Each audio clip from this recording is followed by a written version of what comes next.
जय जगन्नाथ सांग मैंने मु आपण घर अच्युत दास। तो आज मिनी ब्लॉग को स्वागत जनाऊँगी यहीठू। तो मु आसी आज मामू घर को मामू घरे गोटे चली छोट पूजा। तो से मामू आ मुझे पलि आसते गाँ शिव मंदिर को टी पूजा देवाई। तो मामू कहले चा तू टे छता नहीं चा वर्षा जदि है आसते हैरान हम। तो मु मामू को सांगे पलि आसली।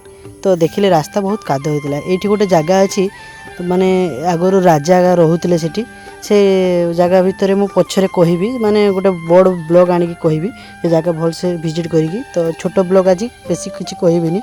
तो मामू कहले तो मोबाइल आनी मुझे कहनी हाँ कहले हाँ ठीक अच्छे चा देने गोटे वीडियो बनवा रील्स गोटे करा। मुझे हाँ ठीक अच्छे रील्स करने किए मना कर। तो मामू भी टे मामू होती डांस मास्टर ना। तो मामू को भल डांस करती। तो मु आगे चलिले आसी दुसिला महादेव मंदिर दुसिला। तो मत बेस कर ये जो प्राकृतिक सौंदर्यटा केमती लगुच कमेंट कर निश्चय जड़िए। आप मत मैंने तो देखी थे आपर से बालंगा टुका तो आपण मैंने केमती अच्छा आज कमेंट कर निश्चय जनइबे।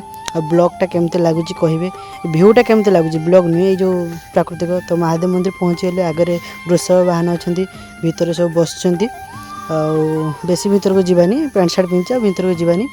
तो मामू गले भीतर पूजा देवाई मु पलि आसनी पोखरीर टे सौंदर्य देखापी। ये पोखरी बहुत गाधीची एबे तो आसवाई टाइम होनी गाधिया। तो मामू आसले पुणी तारिणी मंदिर को से पूजा कले। बापा ये बस पूजा करुँच घर भितर पंचानन मेला हो शशरे आई बनईदे गरमा गरम चा पीकी मामू घर विदाय। आपण मैंने मत विदाय दिखाते भिडियो लाइक कमेंट करूँ।